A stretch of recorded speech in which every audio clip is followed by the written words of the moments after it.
السلام علیکم ورحمۃ اللہ وبرکاتہ۔ محترم دینی بھائیوں اور بہنوں اور عزیز طالبات، بسم اللہ الرحمن الرحیم وبہ نستعین۔ لوگ یہ 36واں ماہ پڑھ چکے، 37واں جو ہے میں پڑھتا ہوں، کچھ پڑھا تھا اس میں سے لیکن پھر پڑھتا ہوں دوبارہ۔ باب ليبلغ العلم الشاهد الغائب، قاله ابن عباس رضي الله عنهما عن النبي صلى الله عليه وسلم به قال حدثنا عبد الله بن يوسف قال حدثني الليث قال حدثني سعيد وابن ابي سعيد عن ابي شريح انه قال لعمرو بن سعيد وهو يبعث البعوث الى مكه: ائذن لي ايها الامير احدثك اذن لي أيها الأمير وحدثك قولا قام به النبي صلى الله عليه وسلم على غد من يوم الفتح، سمعته أذناي ووعاه قلبي وأبصرته عيناي حين تكلم به، حمد الله وأثنى عليه ثم قال: إن مكة حرمها الله ولم يحرمها الناس، فلا يحل لامرئ يؤمن بالله واليوم الآخر أن يسفك بها دما ولا يقبض بها شجرة، فإن أحد ترخص لقتال رسول الله صلى الله عليه وسلم فيها فقولوا إن الله قد أذن لرسوله ولم يأذن لكم، وإنما أذن لي فيها ساعة من نهار ثم عادت حرمتها اليوم كحرمتها بالأمس، وليبلغ الشاهد الغائب. فقيل لأبي شريح: ما قال عمرو؟ قال: أنا عالم منك يا أبا شريح، لا يعيد عاصيا ولا فارا بدم ولا فارا بخربة، أو كما قال صلى الله عليه وسلم. به قال حدثنا عبد الله بن عبد الوهاب قال حدثنا حماد عن أيوب عن محمد عن ابن أبي بكرة ذكر النبي صلى الله عليه وسلم قال: فإن دماءكم وأموالكم، قال محمد أحسبه قال: وأعراضكم عليكم حرام كحرمة يومكم هذا في شهركم هذا، ألا ليبلغ الشاهد الغائب ليبلغ الشاهد منكم الغائب. وكان محمد صلى الله عليه وسلم يقول: صدق رسول الله. وكان محمد بن سيرين كان محمد يقول: صدق رسول الله صلى الله عليه وسلم، كان ذلك على هل بلغت مرتين. یہ باب ہم لوگ پہلے پڑھ چکے تھے، اس کی وضاحت بھی ہو چکی ہے، اور اب جو ہے اس کے بعد ہمیں جو پڑھنا تھا یہ پڑھنا تھا، تو میں نے اس کو دوبارہ راہ تبرک کے پڑھ دیا تاکہ دوبارہ پھر یہ ہو جائے، کیونکہ ہم لوگ اس کو پڑھ چکے ہیں، اس لیے اب 38واں باب پڑھتا ہوں۔ بسم اللہ الرحمن الرحیم وبہ نستعین۔ باب اثم من کذب علی النبی صلی اللہ علیہ وسلم۔ یہی قال حدثنا علی بن الجعد قال اخبرنا شعبۃ قال اخبرني منصور وهو ابن الأكبر وهو تابعي صغير قال: سمعت ربيع بن حراش يقول: سمعت عليا، یہ حراش من كبار التابعين يقول: سمعت عليا يقول: قال النبي صلى الله عليه وسلم: لا تكذبوا علي فإنه من كذب علي فليلج النار. بسم الله الرحمن الرحيم. وبه قال حدثنا عبد الوليد الطيالسي قال حدثنا شعبة عن جامع بن شداد كوفي تابعي صغير عن عامر بن عبد الله بن الزبير عن أبيه قال: قلت للزبير بن العوام: إني لا أسمعك تحدث عن رسول الله صلى الله عليه وسلم كما يحدث فلان وفلان. قال: أما إني لم أفارقه ولكن سمعته يقول: من كذب علي فليتبوأ مقعده من النار.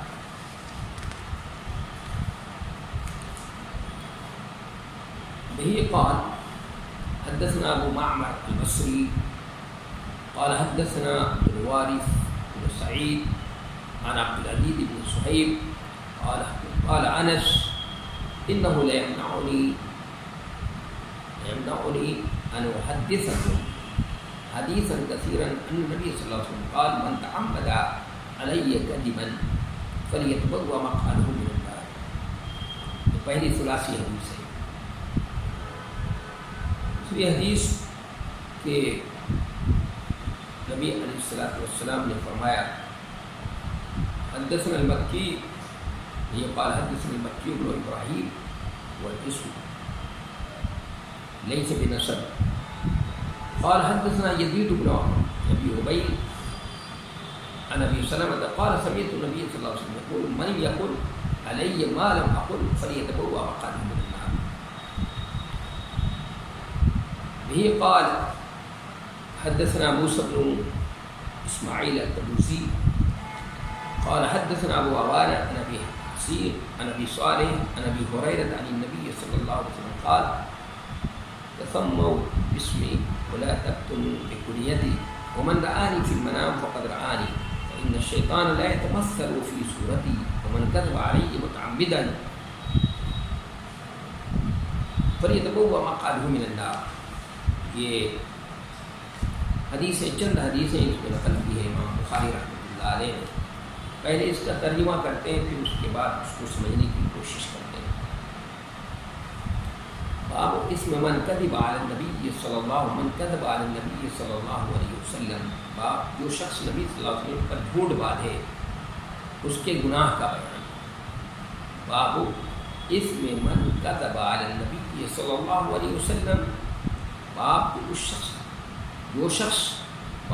شخص نبی صلی اللہ علیہ وسلم پر جھوٹ باندھے اس کے گناہ کا بیان. کہا کہ ہم سے بیان کیا علی بن جعد نے. انہوں نے کہا کہ ہم کو خبر دی شعبہ نے. انہوں نے کہا مجھ کو خبر دی منصور نے. انہوں نے کہا میں نے ربیع بن حراش سے سنا. وہ کہہ رہے تھے کہ میں نے علی رضی اللہ تعالی عنہ سے سنا. وہ کہہ رہے تھے کہ رسول اللہ صلی اللہ علیہ وسلم نے فرمایا دیکھو مجھ پر جھوٹ مت باندھو کیونکہ جو کوئی مجھ پر جھوٹ گڑھے گا وہ جہنم میں جائے گا.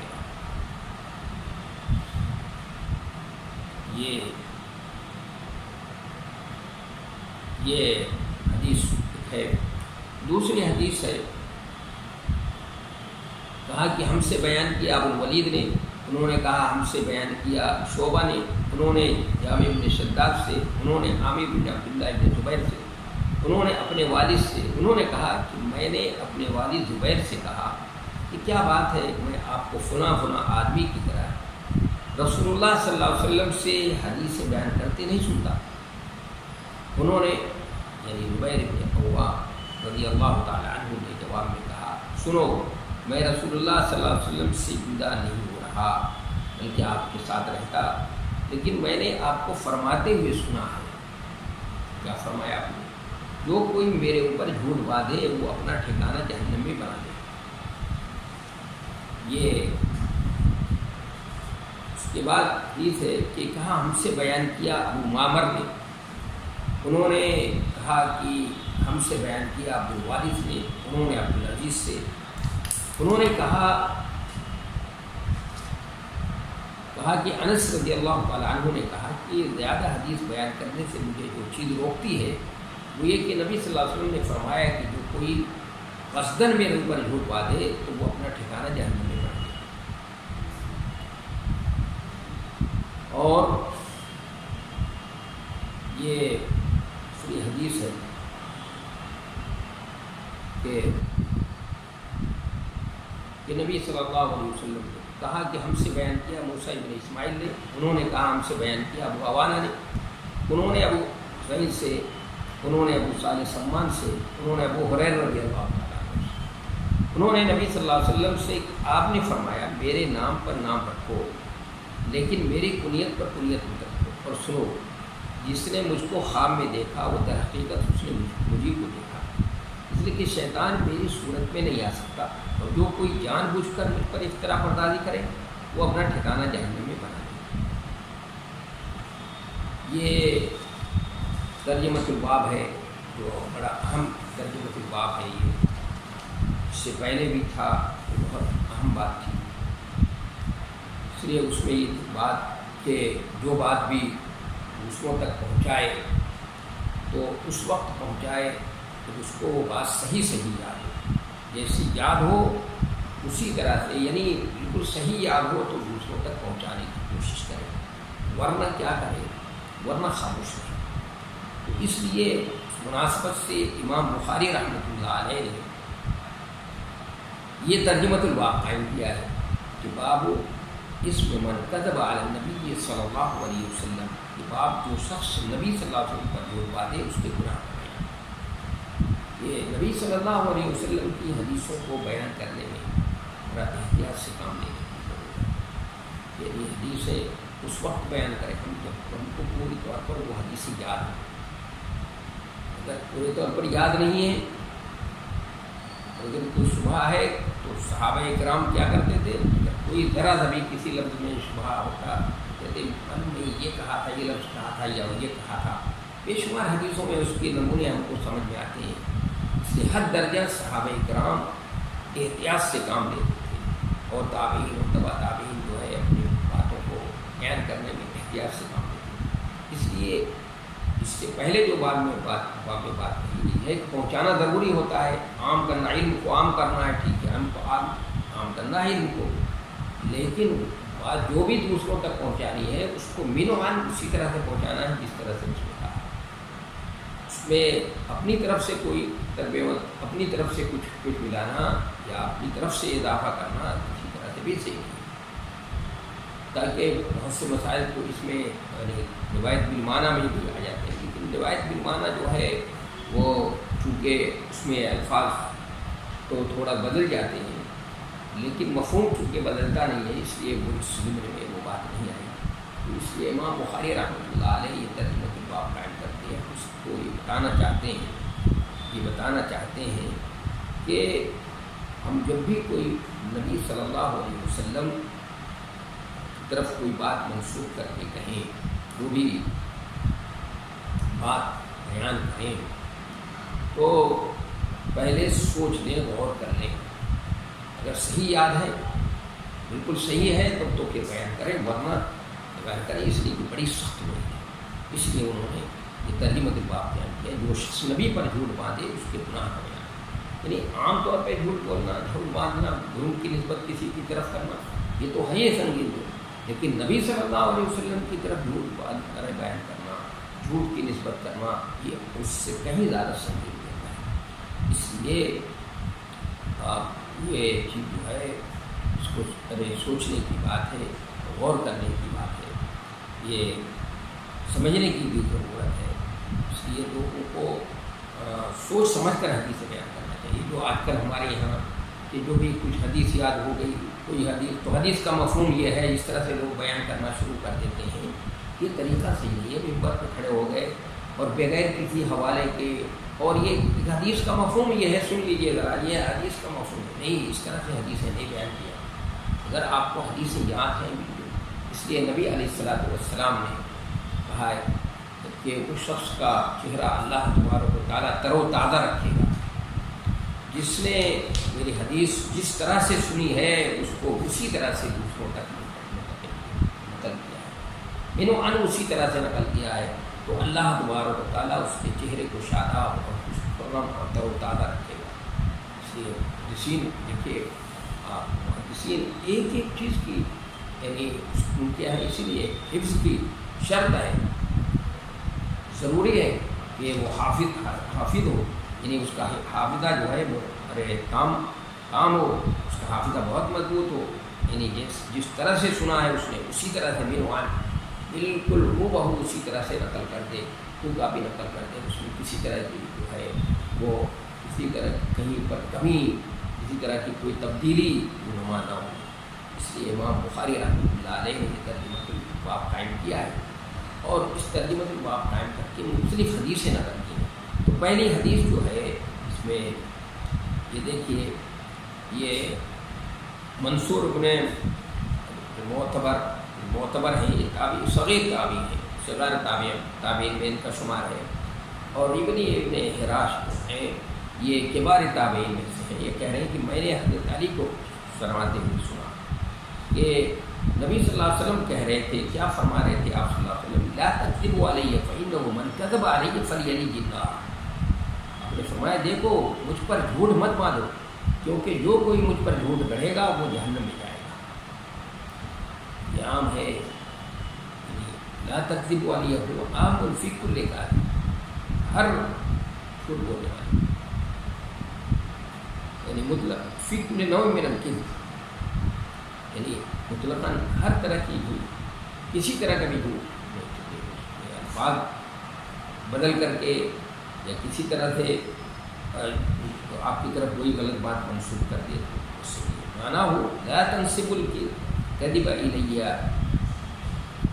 من کذب علی لیضل بہ الناس، کہ اس کا یہ ہے کہ میری طرف کذب کو منسوخ نہیں کروں، میرے بارے میں مجھ پر جھوٹ مت باندھو، کیونکہ جو کوئی مجھ پر جھوٹ گڑھے گا وہ جہنم میں جائے گا۔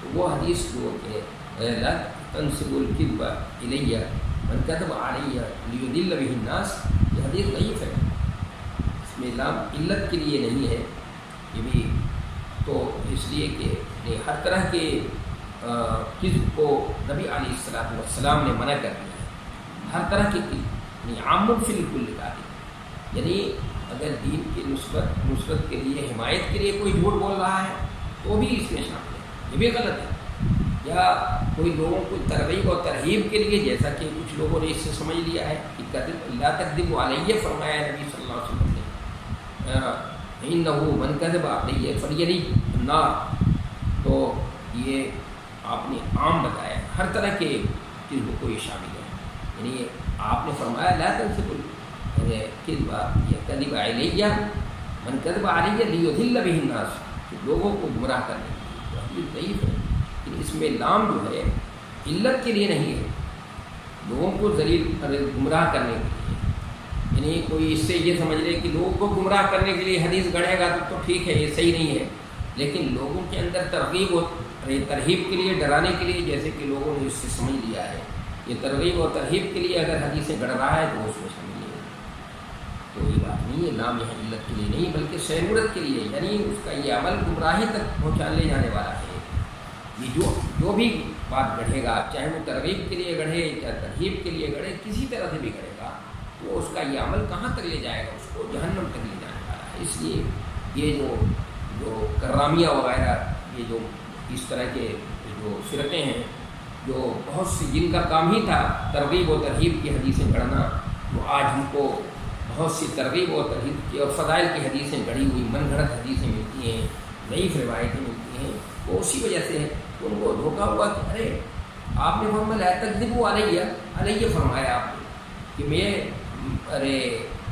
دیکھو مجھ پر جھوٹ مت باندھو، یعنی میرے لیے اگر جھوٹ بول رہے ہو، ترغیب کے لیے کر رہے ہو، دین کی تقویت کے لیے پہنچانے کے لیے، یا لوگوں کے اندر کہ تاکہ عبادت کی ترغیب ہو جائے، اس کے لیے فضائل کی حدیثیں گڑھ رہے ہو، ترغیب و ترہیب کے لیے گڑھ رہے ہو، تو اس سے جائز بات بالکل غلط ہے۔ نبی علیہ الصلوۃ والسلام نے عام فی کل کاذب مطلق فی کل نوع من الکذب، ہر طرح کے جھوٹ کو شامل، کسی طرح سے بھی ماننا آپ کی طرف تو دیکھو مجھ پر جھوٹ مت باندھو، کیونکہ جو کوئی مجھ پر جھوٹ گڑھے گا وہ جہنم میں جائے گا۔ تو حدیثیں ذکر کی گئے اس میں اس گناہ کی صراحت کی ہے، جبکہ باب میں اسم کی صراحت ہے۔ ابھی آدمی کوئی کہہ سکتا ہے، یہاں پر اعتراض یہ ہو سکتا ہے، ایک باب میں جو حدیثیں ذکر کی گئی ہیں ان میں اس گناہ کی صراحت نہیں، جبکہ باب میں اسم کی صراحت ہے۔ باب اس میں من کذب علی النبی صلی اللہ علیہ وسلم، اس کا جواب حدیث میں اسم کا ذکر نہیں ہے، لیکن آپ پر جھوٹ باندھنے والے کو جہنم کی دھمکی دی گئی ہے نا، فلیلج النار کہا گیا، اس سے اسم کا مفہوم مترشح ہوتا ہے، ظاہر ہوتا ہے، حاصل ہوتا ہے، اس لیے جہنم کی دھمکی اسم کو مستقل ہے۔ اور لا تکذبوا علیہ، میں نے کہا علیہ کے لفظ سے دھوکہ کھایا ہے، اور یہ کہا کہ علی ضرر کے لیے آتا ہے، میں نے ابھی اس کی وضاحت کی، کہتے ہیں کہ ضرر کے لیے آتا ہے، لہذا آپ کی طرف ایسے جھوٹ کی نسبت کرنا حرام ہے جس سے آپ کی شریعت کو نقصان پہنچے، لیکن ایسا جھوٹ جس سے آپ کی شریعت کی تائید ہو وہ جائز ہے۔ اس لیے ان کے نزدیک ترغیب اور ترغیب کی حدیثیں وضع کرنا چاہیے تو اس کا دو جواب دیا جا سکتا ہے. میں نے ابھی کہا بتایا تھا کہ وہ عام فی الکل کاذب مطلق فی کل نوع مکذب. تو بتایا دو جواب. اس کا جواب کیا ہے؟ پہلا جواب آپ نے مطلقاً جھوٹ بولنے سے منع فرمایا. ابھی بتایا تھا وہ عام فی کل کاذب مطلقاً جھوٹ بولنے سے منع. لہٰذا آپ کی تائید کے لیے بھی آپ کی طرف جھوٹ کی نسبت کرنا حرام ہے. آپ نے جو نہیں فرمایا ہے اس کی نسبت آپ کی طرف کرنا کذب علی اللہ کو مستقیم ہے. کیونکہ نبی علیہ الصلوۃ والسلام جو کچھ بھی کہتے ہیں سب اللہ کی ما ينطق عن الهوى ان هو الا وحی یوحی. اس لیے حرام ہے.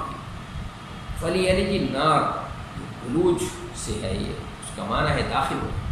یہاں صیغہ امر کا استعمال ہوا ہے لیکن خبر کے معنی میں، خبر کے معنی میں یعنی خبر دی جا رہی ہے کہ جو شخص نبی صلی اللہ علیہ وسلم کی طرف گڑھ کر کوئی بات منسوخ کرے اور کہے کہ نبی صلی اللہ علیہ وسلم نے کہا ہے حالانکہ آپ نے نہیں کہا دیا ہے یا نہیں کہا ہے تو اس کا انجام ہے جہنم. اور اگر امر کو امر ہی کے معنی میں لیا جائے تو مطلب یہ ہوگا کہ چونکہ اس نے نبی صلی اللہ علیہ وسلم پر افتراء پردازی کی ہے لہذا حکم ہوگا کہ وہ جہنم میں جائے. اس لیے کہ آپ پر جھوٹ باندھنا جہنم میں جانے کا سبب ہے. یا پھر امر کو تحدید پر محمول کر لیا جائے، یہ بھی ہو سکتا ہے. اس کے بعد دوسری حدیث اس میں بیان کی ہے جو وہ زبیر بن عوام رضی اللہ تعالیٰ عنہ انہوں نے اپنے والد سے انہوں نے کہا میں نے اپنے والد زبیر سے کہا کیا بات ہے میں آپ کو فلاں فلاں آدمی کی طرح رسول اللہ صلی اللہ علیہ وسلم کی حدیثیں بیان کرتے نہیں سنتا. انہوں نے زبیر بن عوام رضی اللہ عنہ جواب میں کہا سنو میں رسول اللہ صلی اللہ علیہ وسلم سے جدا نہیں رہا، یقیناً جدا نہیں رہا بلکہ آپ کے ساتھ رہتا، لیکن میں نے آپ کو فرماتے ہوئے سنا جو کوئی میرے اوپر جھوٹ باندھے وہ اپنا ٹھکانہ جانے. تو حضرت زبیر بن عوام رضی اللہ عنہ کہنے کا مطلب یہ ہے کہ میں حدیثیں نہیں بیان کرتا. تو اس کا مطلب یہ نہیں ہے کہ مجھ کو رسول اللہ صلی اللہ علیہ وسلم کی صحبت کم ملی ہے، یہ نہ سمجھنا اس لیے کم سنا ہے تو کم بیان کرتا ہوں. نہیں ہرگز نہیں. مجھ کو رسول اللہ صلی اللہ علیہ وسلم کی صحبت بہت ملی ہے، میں آپ کے ساتھ رہا کرتا تھا، اس لیے بہت کچھ سنا ہے اور بہت کچھ سنا سکتا ہوں. لیکن آپ کا یہ فرمان من کذب علی فلیتبوأ مقعدہ من النار یہ مجھے حدیث کو کثرت سے بیان کرنے سے مانے، اس لیے میں حدیث کو کثرت سے نہیں بیان کرتا. اس لیے کذب خلاف واقع بیان کو کہتے ہیں. اس لیے کذب جو ہے خلاف واقع بیان کو کہتے ہیں. اس میں عمدن اور خطا کی کوئی قید نہیں ہے، عمد اور خطا کی کوئی قید نہیں ہے. اگرچہ بال اتفاق گناہ گار نہیں ہے لیکن اقصار میں خطا کا امکان بڑھ جاتا ہے. ہو سکتا ہے وہ نہ جانے اور غلطی سے کوئی ایسی بات آپ کی طرف منسوخ کر دے جو آپ نے نہیں کہی ہے تو وہ اگرچہ گناہ گار نہیں ہوگا لیکن سننے والا ثقہ اور ہی جان کر اس پر عمل کرے گا اور لوگوں کو بات سنائے گا. اس طرح ایک غلطی پر عمل کا دائمی رواج پڑ جائے گا. یہ غلطی پر عمل کا دائمی رواج ہوگا پڑ جائے گا اور اکثار ایک ایسے عمل کا سبب بن جائے گا جس کو نبی صلی اللہ علیہ وسلم نے بیان نہیں فرمایا ہے. رہا یہ سوال کہ بعض صحابہ سے بہت زیادہ روایتیں آئی ہیں تو اس کا متعدد جواب ہے. مثلا حضرت عبداللہ ابن عمر رضی اللہ تعالیٰ عنہما یہ احتیاط سے کام لیتے تھے. حضرت انس بن مالک ہیں یہ احتیاط سے کام لیتے تھے لیکن بھی ان سے حدیثیں بہت روایت ہیں. تو اس کا مختلف جواب ہے. اس کا احتیاط تو تمام صحابہ کرام کرتے تھے لیکن ضرورت مجبور کرتی تھی اس لیے بیان کرتے تھے. حافظے پر کامل اعتماد تھا اس لیے بیان کرتے تھے. عمر زیادہ ملی اس لیے بیان کا موقع زیادہ ملا. اگر ضرورت بھی نہ ضرورت پر بھی نہ بیان کرتے تو معنی علم ہوتا. یعنی جیسے عبداللہ بن عمر ہیں تو نبی صلی اللہ علیہ وسلم کے بعد 60 سال تک تو زیادہ عمر پائی. اسی طرح انس بن مالک رضی اللہ تعالیٰ عنہ کہ نبی صلی اللہ علیہ وسلم کے 10 سال تقریباً خدمت کی انہوں نے تو ساتھ رہے اور یہ بھی بہت زیادہ زندہ رہے. 92 یہ 95 میں سب سے آخری صحابی یعنی ایک صحابی سے ان کے بعد پھر 110 میں ان کا انتقال ہوا. اس سے پہلے آخری بصرہ میں سب سے آخر میں ان کا انتقال ہوا. زیادہ عمر پائی تو لوگ ان سے مسئلے معلوم کرتے تھے. تو اگر معلوم کرتے تھے اور نہ بیان کرتے تو پھر کیا معنی علم ہوتا. بیان کرتے تو معنی علم ہوتا اس کے گناہ گار ہوتے. اس لیے انہوں نے بیان کیا ہے. تو یہاں پر میں سمجھتا ہوں کہ یہ بات بھی واضح ہو گئی ہوگی. فلیتبوأ مقعدہ من النار، اپنے لیے جہنم میں جگہ بنا لیں. یہ امر خبر کے معنی میں یا تحدید کے لیے ہے یا تحقق کے لیے ہے. یہ پہلی حدیث ہے، ثلاثی حدیث ہے. اب جانتے ہیں علامہ ابن حجر نے کہا 20 سے زائد حدیثیں ہیں ثلاثی. یہ پہلی حدیث ہے امام بخاری رحمۃ اللہ علیہ کی کتاب کے اندر، اس کتاب العلم کے اندر. اس کو انس رضی اللہ عنہ نے کہا کہ زیادہ حدیث بیان کرنے سے مجھے جو چیز روکتی ہے وہ یہ ہے کہ نبی صلی اللہ علیہ وسلم نے فرمایا ہے کہ جو کوئی قصدن میرے اوپر جھوٹ باندھے تو وہ اپنا ٹھکانہ جہنم میں ہے. نبی صلی اللہ علیہ وسلم یہ یمنعونی کے فاعل کے درجے میں ہے، اس لیے محل مرفوع ہے. یمنعونی یعنی انه لیمنعنی ان احدثکم حدیثا کثیرا ان نبی صلی اللہ علیہ وسلم، ان نبی صلی اللہ علیہ وسلم فاعل کے درجے میں ہے، اس لیے محل مرفوع. حضرت انس کو بھی وہی خوف لاحق تھا جو ابھی اس سے پہلے والی حدیث میں حضرت زبیر کے تعلق سے مذکور ہوا، لیکن اس کے باوجود حضرت انس کی حدیثیں بہت ہیں. میں نے ابھی حضرت عبداللہ ابن عمر کا واقعہ بیان کیا، اس کا سبب بھی وہی ہے جو عمر سارا کا سبب بتایا گیا. یعنی عمر زیادہ ملی اس لیے زبیر ابن عوام رضی اللہ عنہ نے بھی حدیث سے زیادہ بیان کیا، اور حضرت انس نے بھی زیادہ، اس لیے بیان کا موقع زیادہ ملا. اگر نہ بیان کرتے تو تمہاری علم کی ٹھہرتے. یہ کہا جائے کہ بیان کی ہوئی حدیثیں نہ بیان کی ہوئی حدیثوں کے مقابلے میں کئی گنا کم ہیں. لہٰذا اگر دونوں کا موازنہ کیا جائے تو حصہ نہیں. جیسے حضرت ابو ہریرہ رضی اللہ تعالیٰ عنہ کہتے ہیں کہ جتنی میں نے حدیثیں بیان کی اس سے زیادہ تو میرے پاس نہیں ہے. اور آخری جو حدیث ہے مکی کی جو ہے یہ نام ہے ان کا، یہ نسبت نہیں ہے کہ اس میں انہوں نے سلمہ سے سنا، انہوں نے کہا کہ میں نے نبی صلی اللہ علیہ وسلم سنا اور فرما رہے تھے کہ جو کوئی میرے اوپر وہ بات گڑھے جو میں نے نہیں کہی ہے تو وہ اپنا ٹھکانہ جہنم میں بنا لے. مکی بن ابراہیم امام بخاری کے کبار شیوخ میں سے ہیں، بڑے استادوں میں سے ہیں، اور انہوں نے کل 17 تابعین نام سے سنا، جن میں سے ایک یزید ابن ابی حبیب جو اس سند میں مشہور ہے، اور وہ سلمہ ابن اکوع مشہور صحابی سے جو غلام ہے. صحیح بخاری میں کل 22 حدیثیں ایسی ہیں جو ثلاثی کہی جاتی ہیں. علامہ ابن حجر نے 20 سے زائد بتائی حدیثیں، تو ظاہر 22 حدیثیں ہیں جو ثلاثی کہی جاتی ہیں. یعنی امام بخاری رحمۃ اللہ علیہ اور رسول اللہ صلی اللہ علیہ وسلم کے بیچ میں صرف 3 واسطہ ہے. صحیح بخاری میں جو ثلاثیات آئی ان میں یہ پہلی حدیث ہے، یعنی پہلی حدیث ہے. یہ اس سے پہلے والی جو حدیث بیان کی گئی ہے وہ. اور آخری حدیث اس میں یہ ہے کہ ابو ہریرہ رضی اللہ تعالیٰ عنہ سے کہ انہوں نے نبی صلی اللہ علیہ وسلم سے کہ آپ نے فرمایا میرے نام پر نام رکھو لیکن میری کنیت پر کنیت مت رکھو. اور سنو، جس نے مجھ کو خواب میں دیکھا در حقیقت اس نے مجھے کو دیکھا، اس لیے کہ شیطان میری صورت میں نہیں جا سکتا. اور جو کوئی جان بوجھ کر مجھ پر افتراء پردازی کرے وہ اپنا ٹھکانہ جہنم میں بنا لے. تو نبی صلی اللہ علیہ وسلم نے ولا تکنوا بکنیت کی، اس سے معلوم ہوتا ہے کہ آپ کنیت ابو القاسم رکھنا ہمارے لیے بنا ہے. حالانکہ لوگ ابو القاسم نام اور کنیت رکھتے ہیں، اس کا کئی جواب ہے. یہ نہیں آپ کے زمانے کے ساتھ خاص ہے، آپ کی وفات کی بات رکھ سکتے ہیں، نہیں منسوخ ہے. آپ کا نام محمد اور کنیت ابو القاسم دونوں کو جمع کرنا نہیں کو تنزیح پر محمول کریں گے. اصلاح ذات البین وغیرہ کو چھوڑ کر جھوٹ بولنا معصیت ہے، اور معصیت پر جہنم کی وعید ہے. سوال یہ ہے کہ نبی صلی اللہ علیہ وسلم پر جھوٹ بولنے والے اور دوسروں پر جھوٹ بولنے والے کی وعید میں کیا فرق کیا ہوا؟ قصداً آپ پر جھوٹ بولنے والا بعض اہل شیخ ابو محمد جوینی کے نزدیک کافر ہو جائے، اور آپ کے علاوہ جھوٹ بولنے والے سے آدمی کافر ہو جائے. دونوں پر جہنم کی وجہ سے یہ لازم نہیں آتا کہ دونوں کا ایک ہی مقام جہنم میں ہو.